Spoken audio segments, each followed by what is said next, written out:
Hello everyone, welcome to Easy Economics. How are you all doing? How's the prep coming along for paper 1? Today I've got you all the paper May-June 2022, 2281, variant 11. Alright, so first let's begin with MCQ number 1.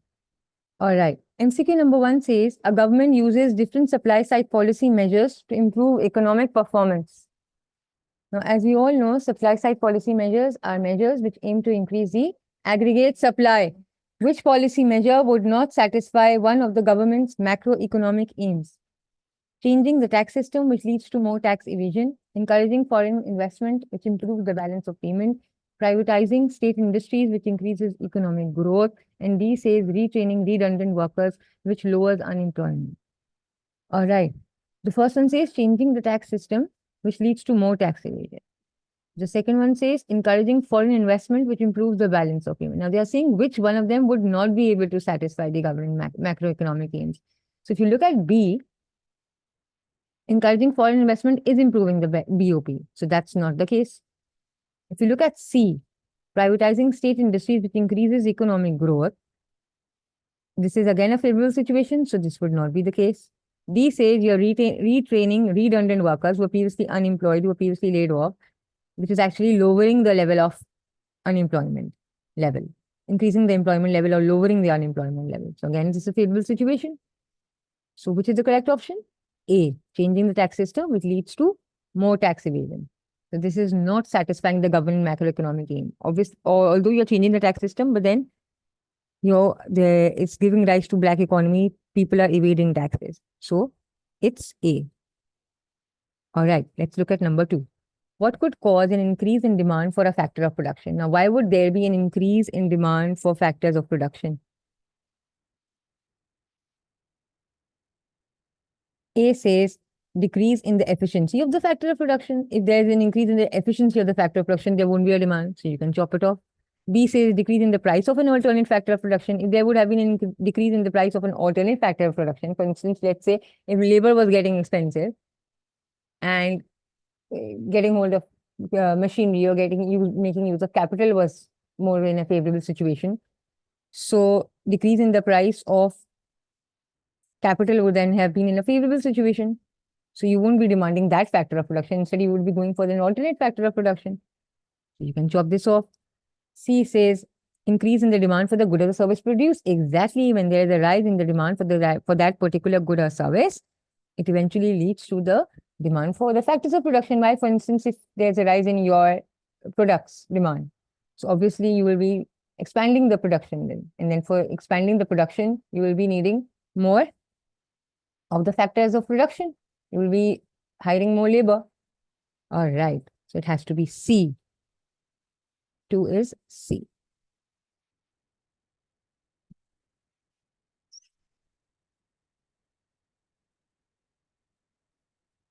All right.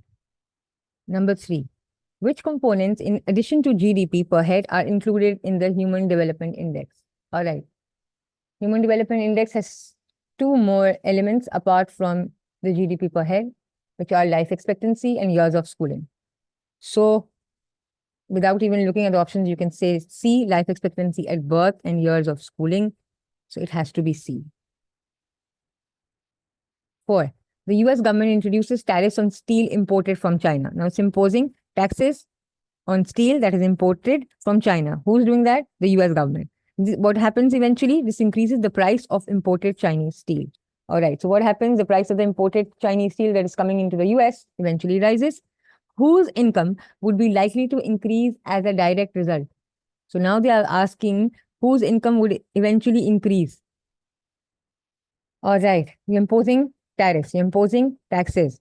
Chinese steel producers. You think Chinese steel producers would be having an increase in their income in any way? Yes or no? No. So Chinese steel producers will not be benefiting from this case in any way. So since this is a yes in both the scenarios, you can chop off A and B in that way only. Remember, I told you we can eliminate. There must be 2 options available under each MCQ, which you can easily eliminate because they would be making no sense at all.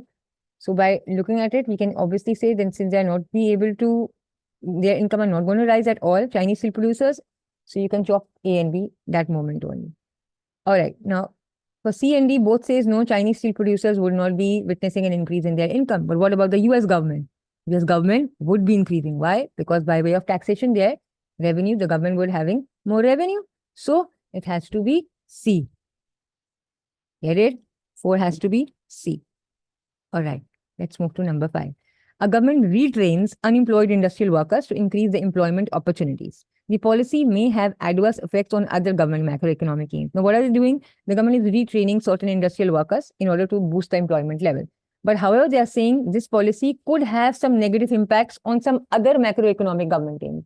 So now we are going to look at each of the options, and then we are going to see to what extent or to which policies of the government is this action of the government actually having a negative impact. All right. The first one says better skilled workers may increase productivity and improve economic growth. So in this case, it's having a positive impact. So this could not be the situation. B says increased wage earning capacity may lead to demand pull inflation. Yes, this is the answer. But let's look at the other options as well. Why would it be B?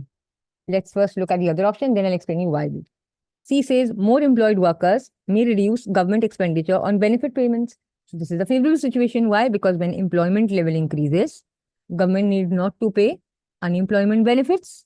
So this is a favorable situation. It's not having an adverse effect. So you can chop it off. D says near full employment level may result in a more stable balance of payment. Now, since the economy is reaching to nearly full employment level, the balance of payment is more in a stable situation. So it's not negating any of the government macroeconomic aim. So it's again a favorable situation. So by default, you can chop A, C, and D, and you can say B is the correct option. But then again, why B? Let me explain you the logic. Increased wage earning capacity may lead to demand pull inflation. Now, since people are able to have access to incomes, so they are going to spend. When they're going to spend more on goods, it will lead to demand pull inflation. Get the logic? All right. So by both ways, I've showed you how is B the correct answer to this MCQ. All right. Now let's look at this graph. Don't be overwhelmed by the graph. By the way, when they've given you tables and graphs, it's relatively easy.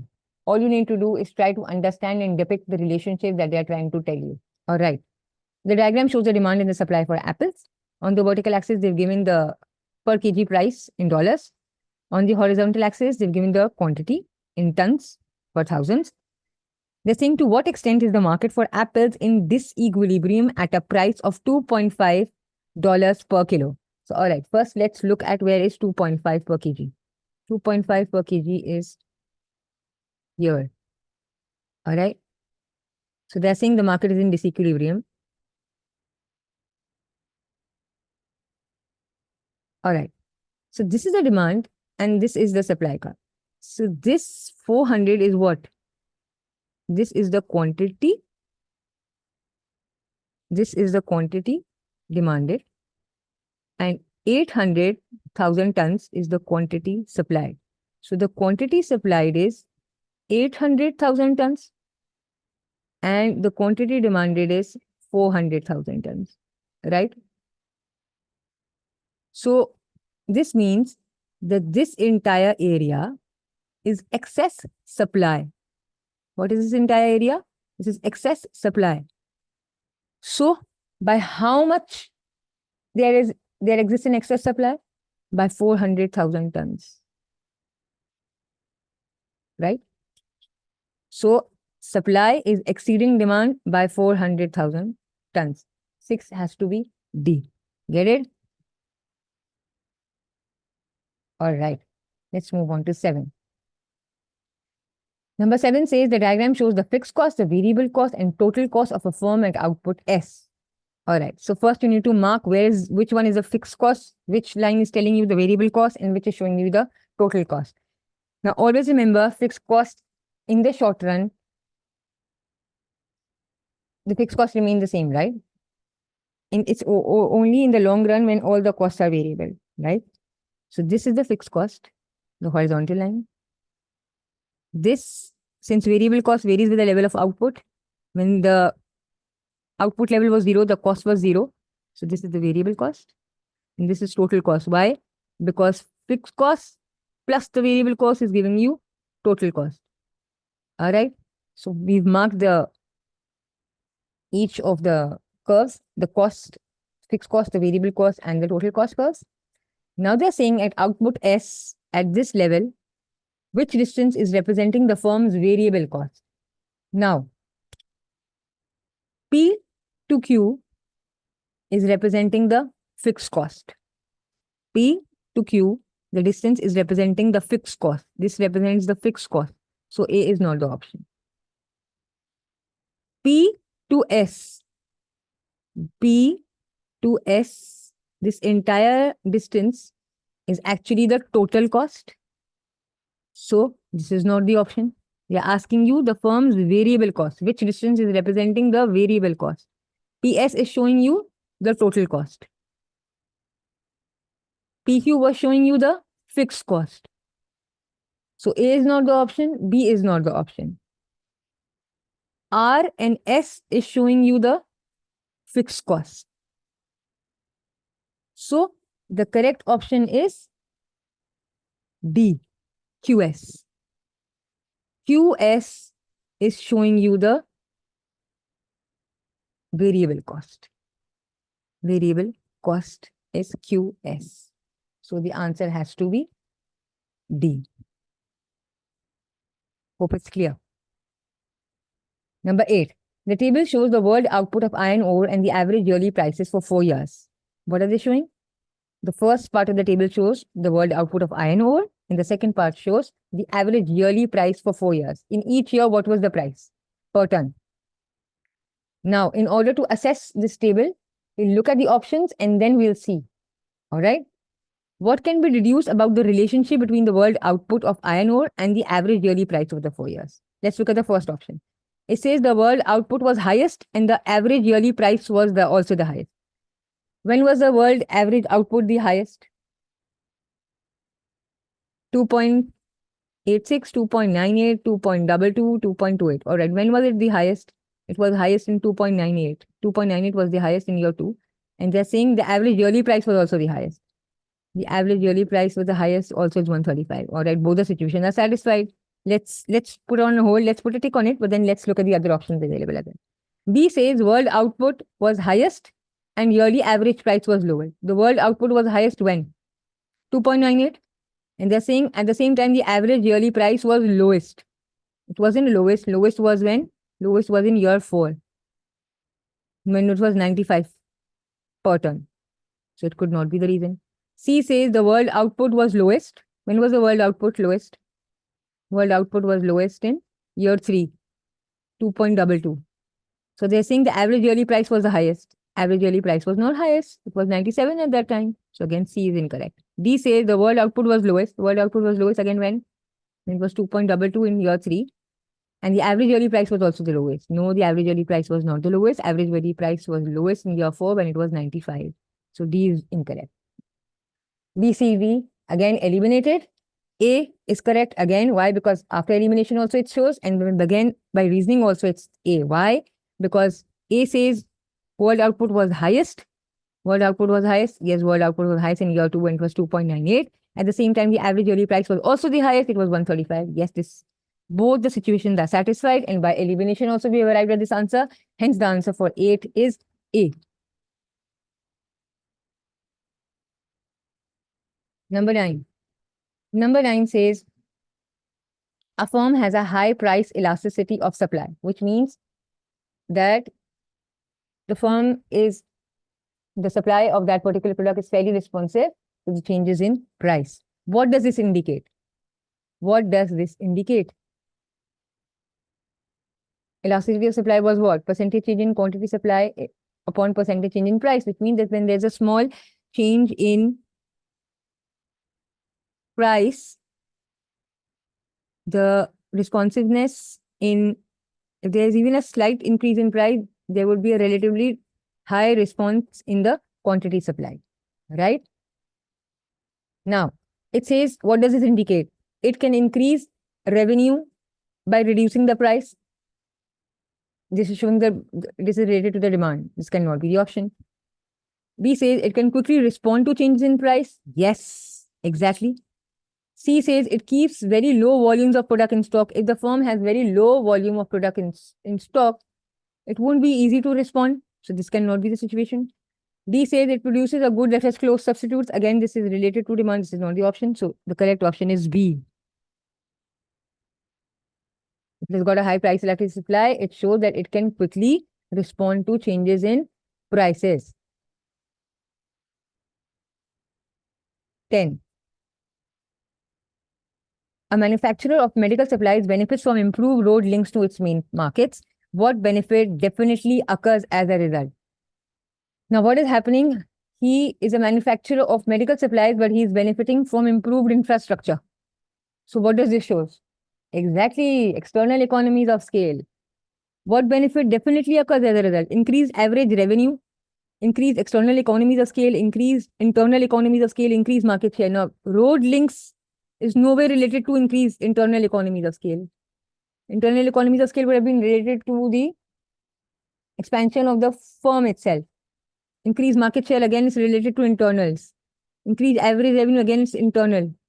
It has to be increased external economies of scale. Why? Because the firm is benefiting from improvement in infrastructure, and that has to be external economies of scale.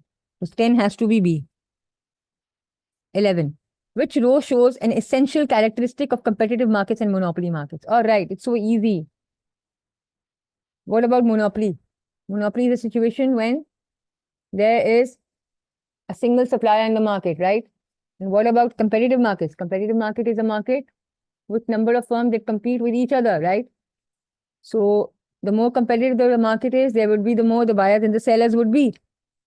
So let's look at the second part of the table first, monopoly markets. Are there many buyers and many sellers? No, there can't be many buyers and many sellers in monopoly markets. So you can chop off C and D that moment only. In monopoly market, there has to be a single seller. So, and in competitive markets, there are many buyers. So it has to be 11 has to be A. Mono means one, monopoly market, single producer, large producer, single seller. Market is dominated by a single supplier. Remember? All right. Number 12. Number 12 says a student has nothing to do on a Friday evening. She withdraws $5 from the $100 she has in a savings account and buys a present to take to a party to which admission is free. What does this involve? Now, this involves an opportunity cost. We know that. What's she done? She has taken out $5. Now, this $5 has an opportunity cost. Now, we are going to see what has to do with this $5. What does this involve? An opportunity cost equal to $95? No. An opportunity cost equal to other goods she could have bought for $5? Yes, that's the correct response. But then let's see why. No opportunity cost as entrance to the party is free. No, that's an incorrect response. No opportunity cost as she had no better way of using the time. No. Yeah, we are going to look at what alternatively she could have done with those $5 instead of buying the present. Right? So it has to be B. Opportunity cost was the cost of the next best alternative foregone. So what else she could have done with this $5 instead of buying a present? All right, let's look at number 13. Number 13 says the development of artificial intelligence, AI, in machines raises the productivity of capital. What will be the effect of this? The cost of production will increase. You think the cost of production is going to increase? No, the cost of production should reduce because it's raising the productivity of capital. The demand for capital will increase. Yes. Improvements leading to increase in the demand. The price of capital will fall. The supply of capital will decrease. The price of capital will not fall because the demand for capital is going to increase. So the price of capital has to increase. The supply of capital will decrease. The supply of capital will not decrease because since it will be in more demand, so people would be demanding it and it would be beneficial for the firms to go for it. So C and D will not be the answer. It has to be B. Why? Because increasing the productivity will lead to a rise in the demand for capital. All right. So 13 has to be B. Let's look at 14. Which combination is necessary for the construction of a consumer price index? Can anybody recall me what was consumer price index? CPI? Yes, CPI is a measure of weighted average of prices of a representative basket of goods and services, right? All right. So, what do you need when you're constructing the CPI?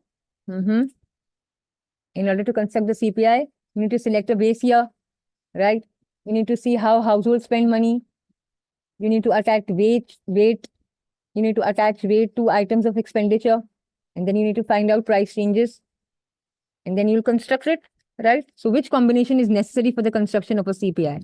Yes, we need a base year. We need a base year. So it has to be a yes for a base year. So you can chop D. Why? Because it's saying a no. So you can chop it off. You need weights. We need a base year and we need weights. So this says no weights are required. So you can chop C as well. So we are left with A and B. We need a base year. We need weights. No, we don't need price stability. So it has to be a yes, no, and a yes. So it has to be B. 14 is B. 15. A government removed the quota on goods imported into the country. All right. What is done? The government has removed quota. So what are they saying? What were quotas? Can anybody recall for me before I proceed to the options? Yes, that's a limit placed on the quantity of good that can be imported, right? So what's happening? The government has removed the quota on goods imported into the country. So they are saying what would eventually result into it? A decrease in the demand for domestic production, a decrease in domestic unemployment, a decrease in export, a decrease in the balance of trade deficit. Now, when the government is removing the quotas, so a decrease in the balance of trade deficit, no, the trade deficit would increase. So you can chop D off. A decrease in domestic unemployment, no, unemployment level is going to rise. Why? Because now lesser of the domestic goods are going to be demanded. So you will chop B off. A decrease in exports. And they're saying a decrease in the demand for domestic production. Yes, the correct answer is A, a decrease in the demand for domestic production. Why? Because the imported goods are going to overtake the domestic market, right? So 15 has to be A.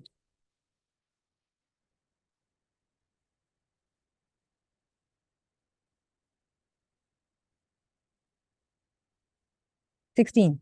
What is an advantage of a country having a market economic system with a large private sector? Now they're saying the country is a market economy and it has a large private sector. So how would be it a source of benefit to the country? All right. Firms can become unprofitable if they do not produce what consumers want. B says, yes, that's the correct option, but then I'm going to see why. Let's look at the other option, then I'll come back to A. B says, market forces often fail to ensure maximum benefits for society. So that's a drawback. Externalities, market failure. Market forces fail to ensure maximum benefits for society because they ignore externalities. So that's a disadvantage. That's not an advantage for a country. You can chop it off. Some goods may not be provided at all or not in sufficient quantity. Exactly. That's one of the drawbacks of market economy because they do not tend to provide you with public and merit goods, right? So 16 is chopped off. There is an unequal distribution of income which can increase over time. Again, that's a drawback. You'll chop it off. So you're left with A. Firms can become unprofitable if they do not produce what consumers want. Exactly, because in market economy, consumer sovereignty overrides. That's how resources are being allocated. So 16 has to be A. Number 17. What an example of a fiscal policy measure? What was fiscal policy? Fiscal policy involves decisions on government spending and taxation, right? And they are designed to influence aggregate demand. So they involve government expenditure and taxes. So what would be an example of fiscal policy measure? Setting of a lower interest rate? No, that's monetary policy. Reducing the corporation tax? Again, no. Sorry, what was saying? Increasing the exchange rate? Exchange rate would not come into it. Government expenditure and taxes. Fiscal policy is government expenditure and taxes. So lowering interest rate would be a part of the monetary policy. Exchange rate would not come into it. Reducing the power of trade unions is a supply side policy. We chop it off. So 17 has to be C. Reducing the rate of corporation tax, right? When you're reducing the income tax of corporations. 17 has to be C. All right. 18. Why would an increase in the interest rate potentially lead to lower inflation? Now they're saying, why would a fall in interest rate reduce inflation level? What happens when There is an increase in the interest rate. When interest rate increases, what happens? Savings increase. People tend to save more. Why? Because the returns on savings increase. So what happens when savings increase? Spendings fall. So what will happen? Demand for goods will fall, and eventually inflation will fall. Now let's look at the options. D says producers will be more willing to invest when interest rates are high. How can producers invest when borrowing is going to get expensive? So you can chop D off. C says producers will be more willing to borrow from banks when interest rates are high. No, it will be so expensive for them to borrow. So you chop it off. B says consumers will be more willing to spend when interest rates are high. Incorrect. Consumers will be more willing to save when interest rates are high. Eventually, you're left with A. Consumers will be more willing to save when interest rates are high. Yes, because saving would give you more returns. So it has to be A. By this way also, and by elimination also, I've shown you that A is the correct answer. The logic, the explanation also says A, and by elimination also we've arrived at A. Let's look at 19. All right. Which government action will not add directly to the quantity or the quality of human resource? Now they're saying which action will not add to either the quantity or the quality of the human resource. All right. Let's look at A. Improvement in health facilities. If health is going to improve, the quality of human life is going to improve. So you can chop it off. B says investment in education and training. All right. If more people are educated, you've got more trained labor force. So the quality of human resource will improve. So B is not the option because this thing will not add. C says provision of better food and nutrition and healthy labor force. Improving the quality of the human resource, you will chop it off. Reclamation of land from the sea. Yes. All these three are adding directly apart from D. Because A, B, and C are all improving the human quality. They are all adding directly apart from D, reclamation of land from the sea. Right? 19 has to be D. It is benefiting because when you are going for waterlogging and salinity, when you are eradicating it, indirectly it's benefiting the economy, but not adding directly to the quality or the quantity of the human resource. Get it? So 19 has to be D. 20. What is a likely cause of economic growth? What is a likely cause of economic growth? Decreased employment. Now, if employment level is falling, so unemployment is rising, so economic growth would not be witnessing in the economy. Instead, there would not be an economic growth situation. So A is chopped off. Decrease investment. If investment level is reducing, the economy won't be expanding. The standard of living would be falling. There won't be economic growth. C, productivity. If the productivity level is falling, so again, the economy will not be witnessing any economic growth. The standard of living will not be rising. Yes, decreased taxation. How decreased taxation? Why? Because when income taxes are falling, people will be inclined to work. So employment level will rise. Economic growth will occur. Or when you're reducing the amount of indirect taxes, so spending will increase. So when spending will increase, what happens? Aggregate demand will increase.